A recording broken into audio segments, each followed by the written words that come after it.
Bom, meus amigos, bom dia a todos. A turma está animada.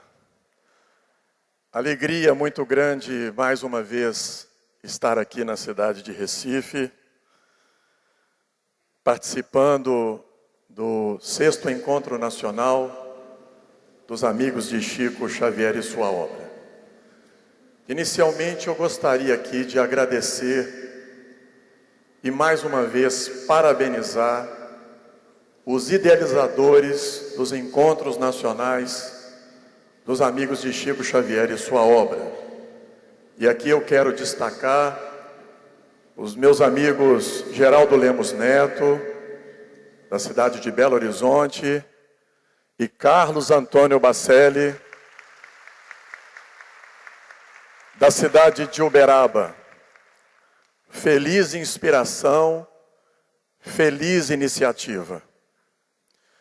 E mais uma vez também dizer que o objetivo destes encontros não é mitificar a figura humana de Chico Xavier. Não é divinizar o Chico, mesmo porque, se ele estivesse aqui entre nós, ele não gostaria desse tipo de homenagem. Mas é divulgar, preservar sua vida, sua memória, suas obras, como legítimo representante do Cristo entre os homens. Gostaria também de parabenizar os coordenadores do 6º Encontro Nacional. Parabéns pelo empenho, parabéns pela dedicação. Não é fácil organizar um evento gratuitamente nos moldes que Chico Xavier gostaria. Quero aqui parabenizar a todos aqueles que, direto ou indiretamente, participaram na organização deste encontro. Principalmente aqui destacando os trabalhadores do Grupo Espírita Seara de Deus.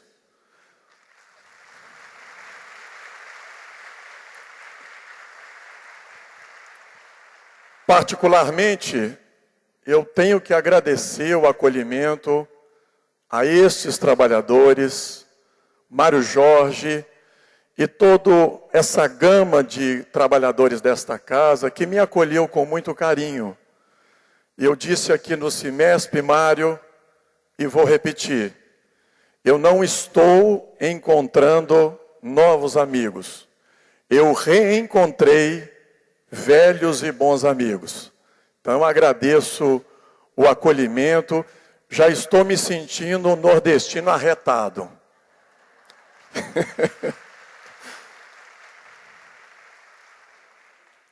E, finalmente, gostaria aqui de agradecer a oportunidade. Na verdade, eu fui convidado para substituir o companheiro João Cabral, que por razões de saúde não pôde estar aqui conosco participando desta festa. Mas onde ele estiver, ele receba os nossos melhores pensamentos de paz, saúde e de alegria. E quando recebi o convite, eu pensei em fazer uma coisa um pouco diferente. Vocês já estão vendo aqui que não vai ser somente eu que estarei fazendo esta homenagem. Eu convidei a Bianca Almeida, coordenadora maestrina do coral Vida e Luz, da Irradiação Espírita Cristã da cidade de Goiânia, para compartilhar desta festa aqui conosco. Então ela nos atendeu, o coral nos atendeu, um coral que eu tive a oportunidade de conhecê-los no 2º Encontro Nacional dos Amigos de Chico Xavier e sua obra. Sinceramente, eu fiquei encantado com o trabalho. Vocês, muitos já conhecem, outros ainda não conhecem, vão conhecer uma palhinha agora, mas no início da tarde, o coral estará apresentando no início da tarde, e vocês também vão poder observar a qualidade desse trabalho. E convidei também uma amiga, Paola Belezia, uma companheira da cidade de Pedro Leopoldo, frequentadora da Casa do Caminho, e é uma contadora de histórias. Já fizemos uma parceria na cidade de Votuporanga e convidei também que ela partilhasse conosco desta homenagem. O evangelista Lucas, no capítulo 10, em seu versículo 38 a 42, faz uma alusão da visita de Jesus à residência dos irmãos Marta, Maria e Lázaro. De acordo com a narrativa evangélica, a impressão que nós temos é que Jesus chegou um dia de faxina geral na residência. Maria, quando viu entrando aquela fonte de luz, largou tudo o que estava fazendo e se posicionou ao lado do Cristo. Marta, como nós, inquieta, insegura, inconstante, amava o Mestre, mas ela ficava entre os seus afazeres domésticos e as atenções a Chico Xavier, a Jesus. De repente, Marta, incomodada com a postura de Maria, diz assim para Jesus: Jesus, peça a Maria que me ajude nos afazeres domésticos. Jesus, na sua psicologia profunda, conhecedor da alma humana, olhou para Marta e disse: Marta, Marta, andas inquietas com muitas coisas, porém uma só é necessária.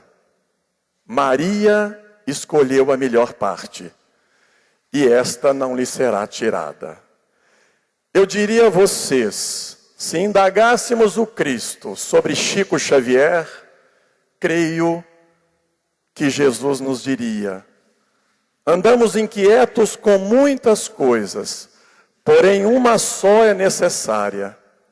Chico Xavier escolheu a melhor parte, e esta não lhe será tirada.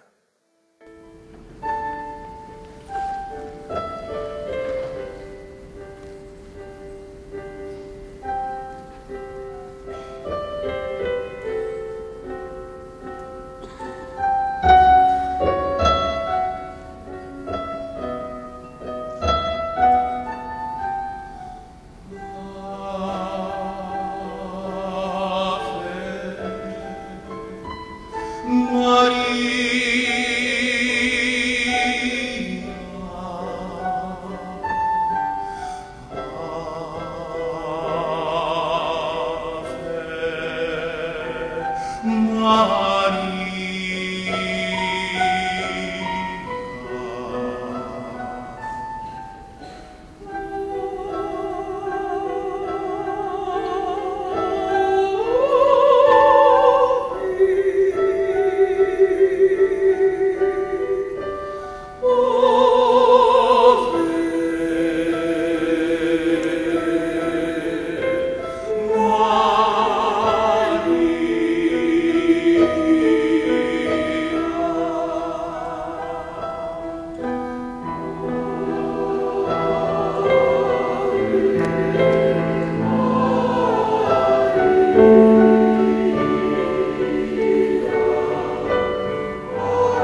Chico Xavier escolheu a melhor parte e esta não lhe será tirada. Eu nasci na cidade de Pedro Leopoldo e conheci o Chico Xavier em 1981. Ele é tudo isso que as pessoas dizem e creio muito mais. Nossa amizade, em torno de 21 anos, nós convivemos com o Chico, uma amizade em bases de respeito, em bases de carinho, que só foi interrompida na sua desencarnação no dia 30 de junho de 2002. Em 2010, muitas homenagens a Chico Xavier. Muitas homenagens e justas homenagens a Chico Xavier. E nós também procuramos prestar uma pequena homenagem. Escrevemos uma obra intitulada O Voo da Garça, Chico Xavier em Pedro Leopoldo, de 1910 a 1959, para falar um pouco desta humanidade de Chico Xavier. A obra transita entre o acadêmico e o poético, entre um documento histórico e uma obra biográfica. Mas antes da gente falar um pouco mais sobre esse trabalho, eu gostaria que vocês ouvissem atentamente uma pequena, grande história. Vamos convidar a Paola Belezia.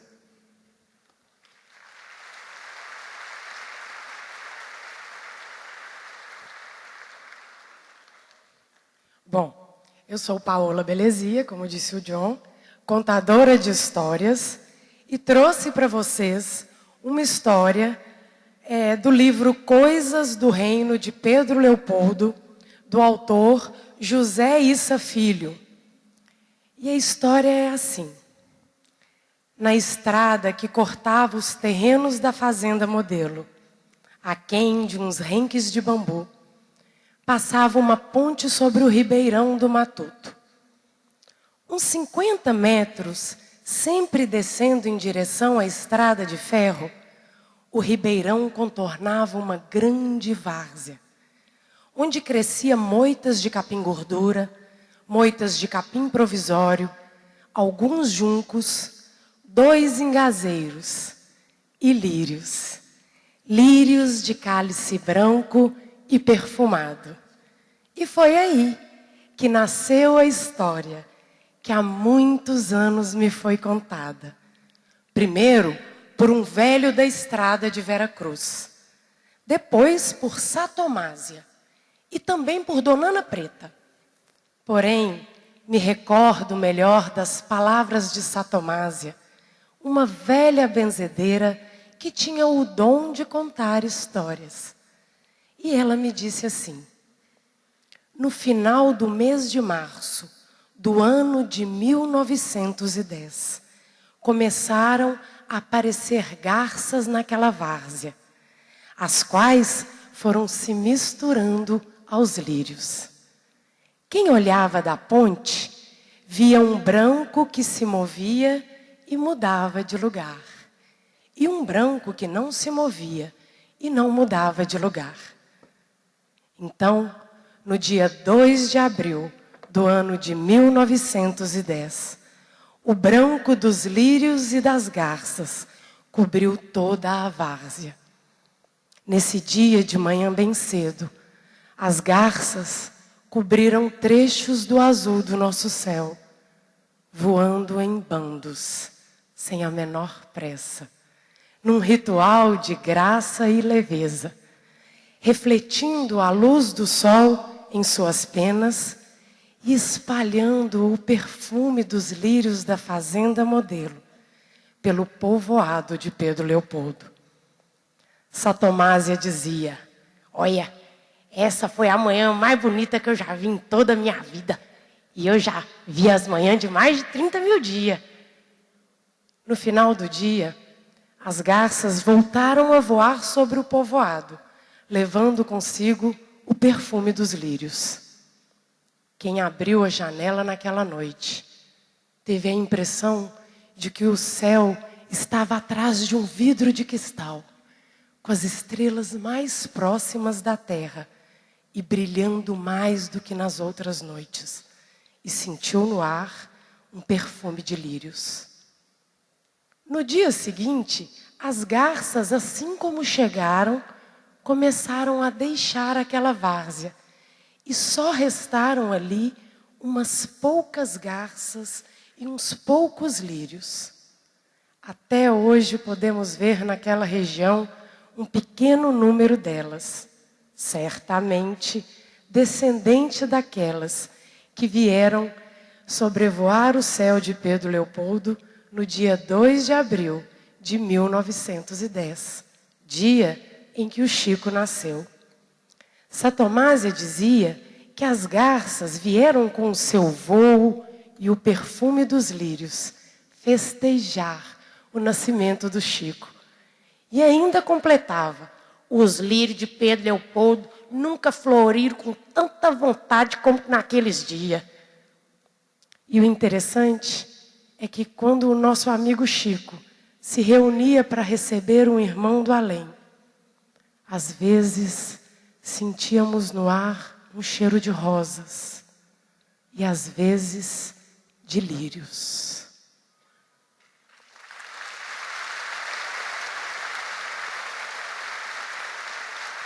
Segundo José Issa Filho, essa narrativa oral, ela foi contada por 3 distintos personagens, como lembrou a Paola.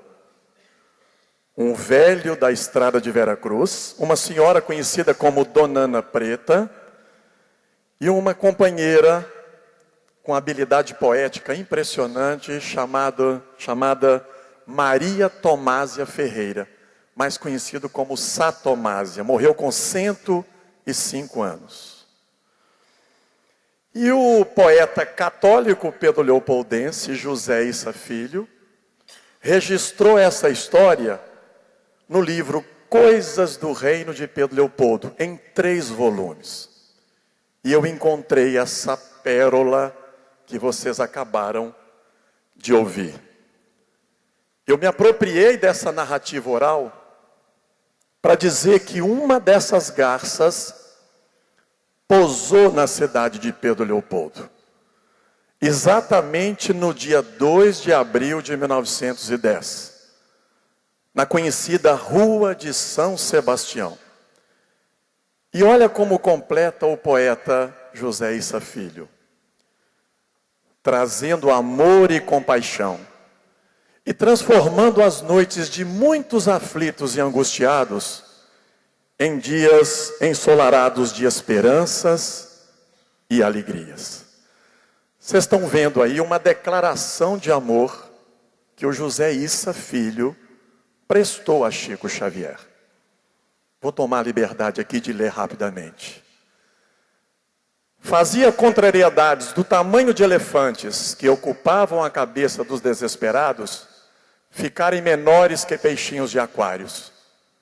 Fazia amarguras pesadas como chumbo, que vergavam o ânimo dos angustiados, flutuarem no espaço, livres da força da gravidade. Parecia um mágico em ação, mas não usava fraque nem cartola, nem tinha voz nem gestos de mágico.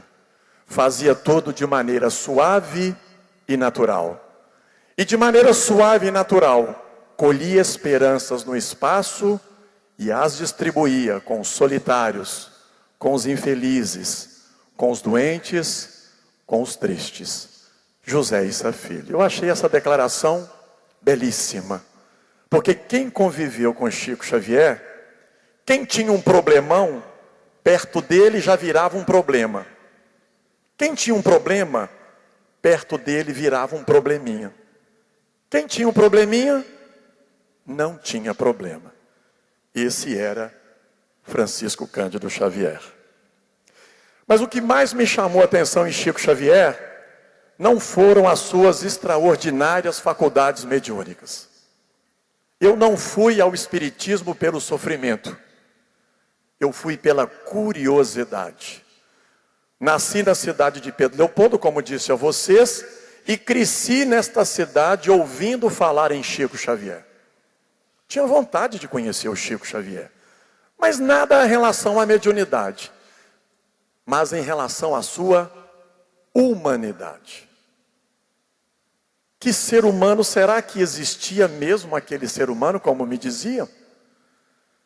Que fugia ao protótipo do que a sociedade preconizava, como até hoje preconiza. Sabe com quem você está falando? Salve-se quem puder, ou cada um por si, e Deus por todos. De repente, aparece um homem nadando contra essa correnteza. Um homem simples, efetivamente simples, e que nos convenceu a todos, pelos exemplos. Um clássico e típico mineiro, um contador de piadas impressionante. A gente ficava horas, se pudéssemos, ouvindo o Chico Xavier. Um contador de história, uma criatura extremamente bem-humorada. Eu costumo dizer que Chico Xavier, ele fugiu ao protótipo do religioso tradicional, que normalmente era considerado uma criatura moralista, chata, rabugenta e triste. Chico Xavier era o oposto.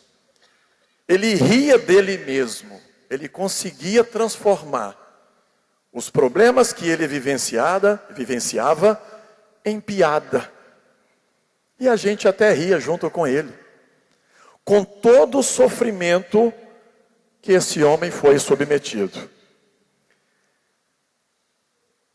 E ele tinha uma virtude pouco falada nas homenagens em 2010, que eu acho que o nosso movimento precisa urgentemente: respeito pelas diferenças. Eu acho que o mundo seria muito chato se todos nós pensássemos da mesma forma. Eu acho que o Chico Xavier, ele conseguia perceber o tempo do outro. Ele conseguia perceber o outro. E ele não era moralista. Nunca me pediu para ser espírita. Ele vivenciava, ele demonstrava. Como diz aqui o Divaldinho, quando íamos a Uberaba, a gente saía em peregrinação, dizendo silenciosamente para cada um de nós o que nós deveríamos fazer. Então essa qualidade, respeito pelas diferenças, para mim era uma das virtudes que eu mais apreciava em Chico Xavier. Se nós reuníssemos, como disse aqui inicialmente, todos os biógrafos para falar dos biógrafos que falam de Chico Xavier, para falar quem foi Chico Xavier, nós não conseguiríamos dizer quem efetivamente foi. Ele é isso e muito mais que nós imaginamos. Ele recebeu diferentes homenagens. Vocês imaginam bem, o estado de Minas Gerais é um estado de formação tradicionalmente católica. Ele foi eleito no ano de 2000, mineiro do século. Eu confesso a vocês que eu votei mais de uma vez. E pedi muitos amigos para votar. Mas não importa, o que importa é que muitos não espíritas votaram em Chico Xavier. Ele foi eleito no ano passado, pelo Sistema Brasileiro de Televisão, o maior brasileiro da história. Vocês imaginam bem. Será que é pelo fato dele ter sido espírita? Não creio. Será que pelo fato dele ter sido médium? Não creio que seja só isso. Ou será pelo fato dele ter sido, como é, um grande homem? Entrando no rol destas grandes almas, Francisco de Assis, Mahatma Gandhi, Madre Teresa de Calcutá, creio que o Chico não pertence mais ao nosso movimento somente.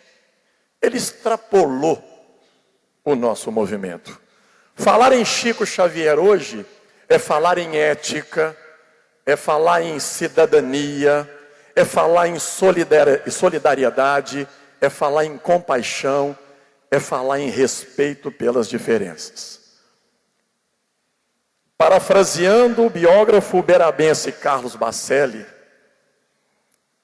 eu diria: Chico Xavier não foi um anjo exercendo o papel de um homem, mas ele foi um homem do mundo e no mundo exercendo o papel de um anjo.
O mar. Ó mar, estranho mar, gigante insatisfeito, tu tens o coração em múltiplas crateras, que explodem sem cessar no âmago do peito, do teu estranho peito eterno de outras eras. Na tua onipotência és único, perfeito. Tu tens 1000 mansidões e tens 1000 sanhas feras. No grito aterrador revelas o teu feito, as cruzadas triunfais das títeres galeras. Quando ruges feroz em meio às tormentas, sustenta lutas 1000, batalhas incruentas. e eu sinto-me irmando a tua dor sombria. Porque minha alma é assim, um mar todo revolto. Meu triste coração, um pobre batel solto, sem norte, a navegar pela maré bravia. Francisco Xavier.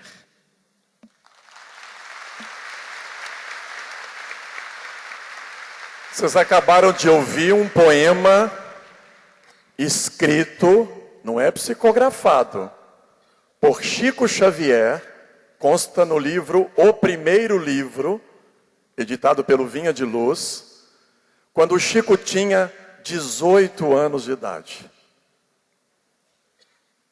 O poeta Chico Xavier.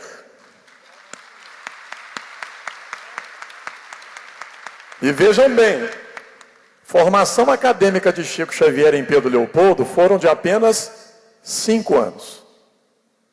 Ele estudou no grupo escolar de Pedro Leopoldo de 1919 a 1923 e foi reprovado no último ano. Não porque ele fosse incompetente. A mente do Chico, ele tinha uma memória prodigiosa. Mas é porque ele começou a trabalhar na fábrica de tecidos aos 10 anos de idade. E o ritmo era impressionante. Ele tinha que trabalhar e estudar. Só que a poeira do algodão infeccionou o pulmão. E ele começou a ficar muito ausente lá na escola. E em 1922 ele foi reprovado. Teve que repetir em 1923. Somente 5 anos de formação acadêmica. E vocês estão vendo o poema?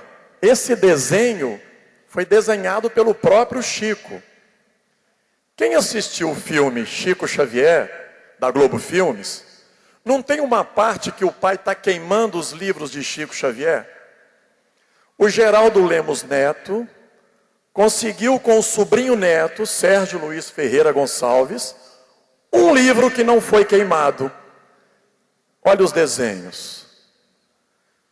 Chico Xavier escrevendo como poeta, que sempre foi, e desenhando. E aqui, o Kumbaya, a música que vocês acabaram de ouvir, representa o quê? Um pedido a Deus. Venha a nós, Senhor. Eu fico imaginando o Chico na angústia de um jovem de 18 anos, praticamente sozinho, numa pequena cidade como Pedro Leopoldo. Imagina o jovem, as angústias, as lutas, porque Chico Xavier, ele era de carne e osso. Quando eu procuro falar da humanidade de Chico Xavier, eu não tenho nenhuma intenção de desqualificar Chico Xavier. Ao contrário, sendo tão humano quanto nós, ele deu tanto sentido à sua humanidade que parecia um ET, um ser especial. Mas não, de carne e osso, com uma diferença. Uma fidelidade a Jesus de impressionar. Eu vou pedir a Paola para repetir essa última. Porque minha alma é assim, um mar todo revolto. Meu triste coração, um pobre batel solto, sem norte, a navegar pela maré bravia. Eu vou arriscar aqui que o Chico ele nunca tinha visto o mar, com 18 anos de idade. E a Paola lembrou esse fato ontem para mim, dizendo, John, como que ele descreveu muito bem o mar. Retratando essa angústia existencial que todos nós aqui passamos. Além desse poema, outros poemas, Amar, Eu, está tudo no livro, o primeiro livro da editora Vinha de Luz. O Sino.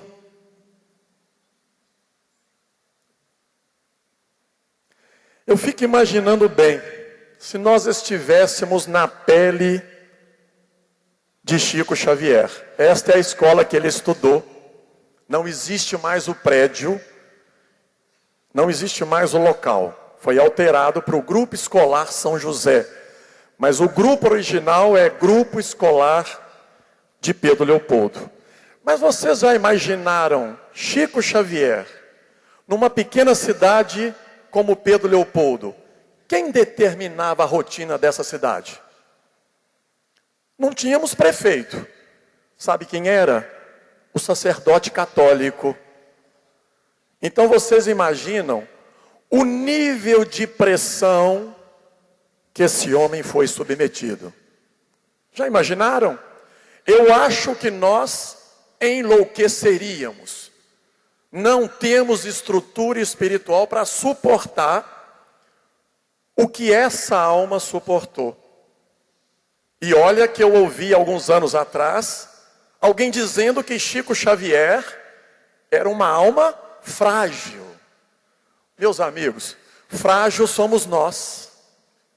Dizer que Chico Xavier era uma alma frágil é porque não conheceu Chico Xavier.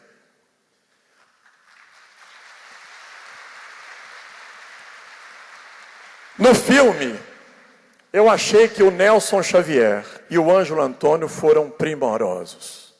Principalmente o Ângelo Antônio. Eu tento buscar não o Chico inventado, o Chico histórico, o Chico humano.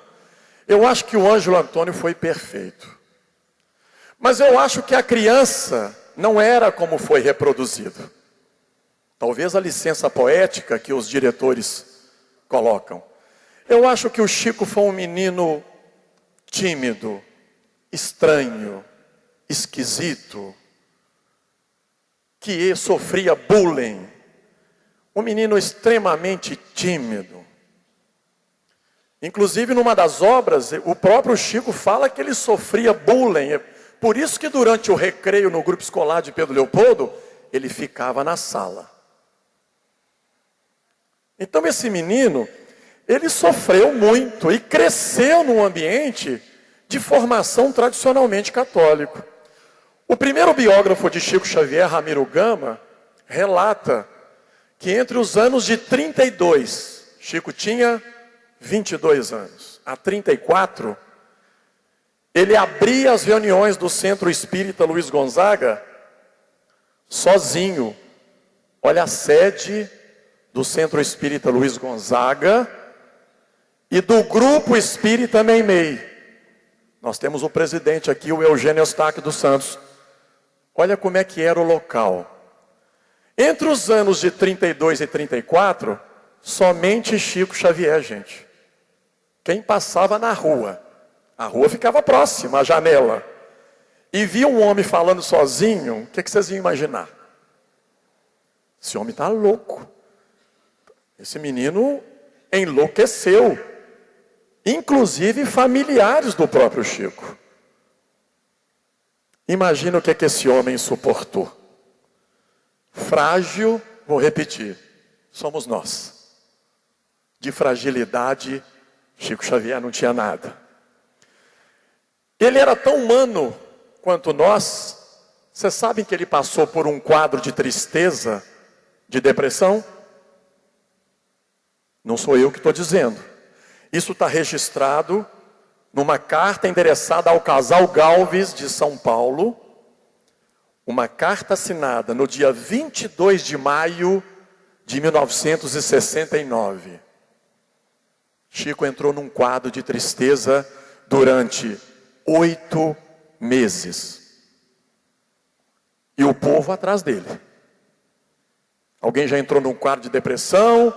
Se alguém já entrou num quadro de pânico, sabe o que eu estou querendo dizer? Dá vontade de conversar com alguém? Não.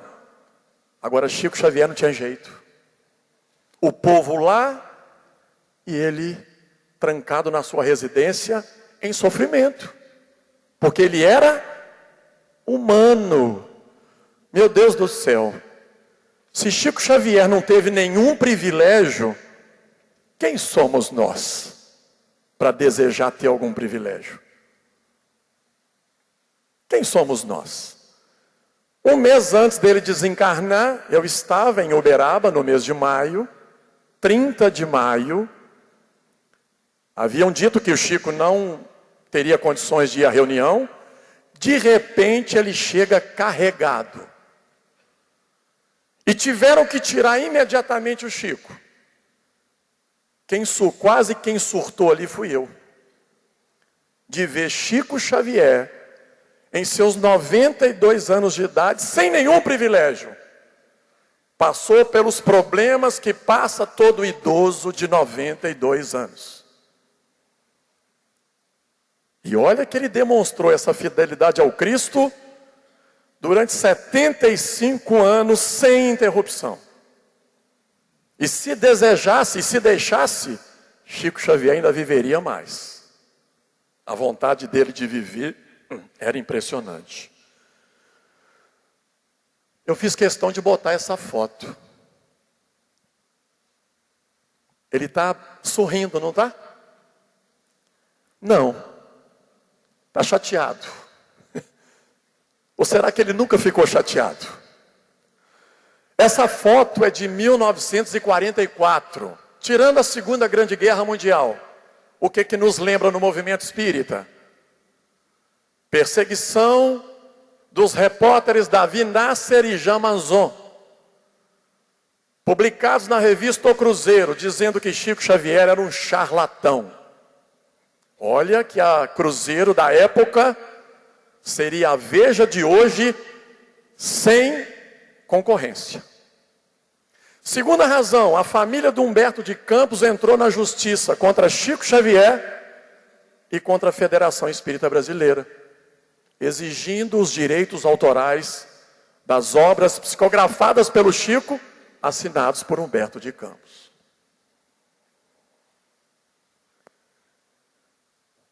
Esse foi Chico Xavier. Já ouviram falar no poeta Eça de Queiroz? Psicografou uma mensagem através do Chico, falando do próprio Chico. Pela primeira vez, o Eça de Queiroz relata, eu cortei muitas passagens, quando ele viu Chico Xavier, pela primeira vez na cidade de Pedro Leopoldo, Eça de Queiroz, espírito, olhando para o médium Chico Xavier. Ele tinha 22 anos de idade. Vi-te finalmente. Lá surgias ao fim de uma rua bem cuidada, onde se alinhavam casas brancas e arejadas, brasileiríssimas, abarrotadas de ar, de saúde e de sol. Vinhas com o passo cansado, pele suarenta, a derreter-se dentro de roupas quase encebadas, com os pés metidos em legítimos sacos do porto. Sem que pudesses observar-me, submeti-te a demorado exame. Procurei a tua bagagem de pensamentos, encontrando na tua mocidade tudo quanto a tristeza criou de mais sombrio. Em tua alma amargurada, vi apenas porções de sofrimentos, pedaços de angústia esterilizadora, recordações tristonhas, lágrimas cristalizadas. Como é que esse homem contou tanta força? E hoje ele representa um farol dentro do nosso movimento para mostrar que é assim que se faz.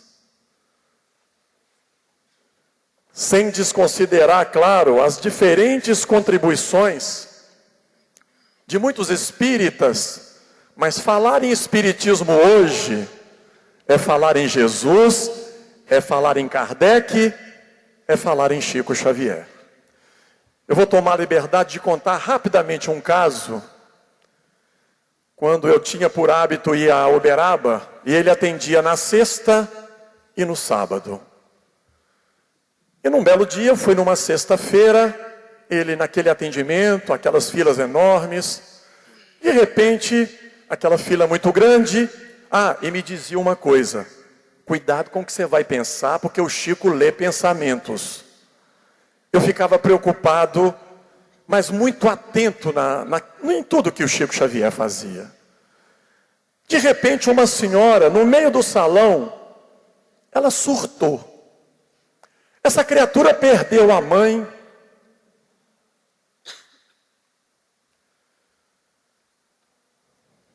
Essa criatura perdeu os filhos.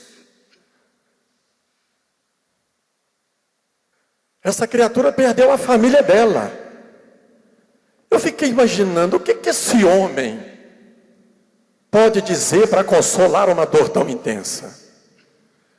Eu fiquei imaginando que ele faria ou falaria esses jargões tradicionais que nós temos por hábito falar. Paciência. Não cai uma folha senão que Deus queira. Não sei. Sabe o que esse homem fez?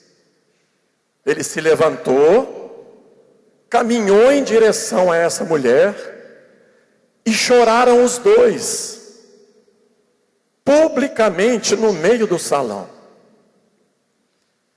Eu perguntaria a vocês, o que é isso? O que é amar ao próximo como a si mesmo? Eu não sei. Eu estou há 32 anos no movimento espírita e eu não sei dizer o que é isso. Se eu dispusesse de autoridade, rogaria aos homens que estão arquitetando a construção do terceiro milênio, que colocassem no portal da nova era as inovidáveis palavras de nosso Senhor Jesus Cristo. Amai-vos uns aos outros, como eu vos amei. E finalmente, parece que um repórter queria conhecer Chico Xavier, olhou para ele, viu aquele pedaço de gente, não viu um guru, viu uma criatura simples, deve ter pensado, é isso aí? Chico Xavier disse, eu sou apenas o Chico Xavier. Quem me conhece de longe pode pensar talvez que eu seja grande coisa. Pessoalmente eu sou isso. Só isso que você está vendo. Nada mais que isso.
eu não disse a vocês.